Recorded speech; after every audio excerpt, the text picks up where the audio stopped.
Kaya niyo huwag yung gagayahin kasi tatansiyan kayo ng mga particles na tatansin.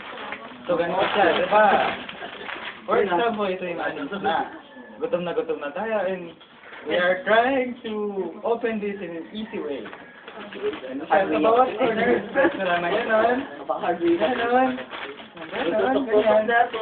Ganyan. Porto mo naman ganyan. Ganyan lang mga bata. Tapos, lagay mong ganyan. Yung mga salap mong ganyan.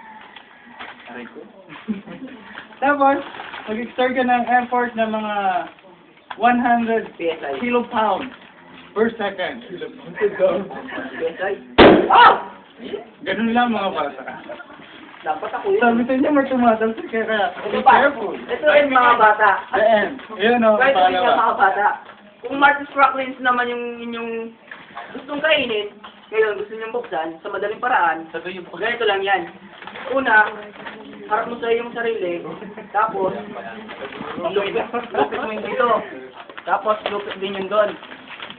Dapat, yung energy mo, sapat lang. Para yung air sa loob, Hindi masyado pa kasi hindi mo oo, apply mo first, tamang-tama lang. Para yung air na nasa loob, hindi masyadong tatalsik. Kasi kung tama lang yung pagkapalo, baka yun. Ay, baliktad pala bata, ito pala. Dapat nakatapat sa inyo ito, tuturo ko sa inyo na yung parang bunganga ng chichirya.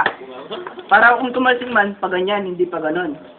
Ito na mga bata, huwag kayong kukurap. Isa, dalawa, tatlo! Ay bata, I miss it! Mali bata. Kailangan pala yung sapat na pwersa lang. Kailangan. Wala na yung may bago na. Ganito lang yan. 1, 2. Nangaklak ako mga bata. Kaya eto na ang ready snack nyo. Easy way to open. Thanks for watching this video.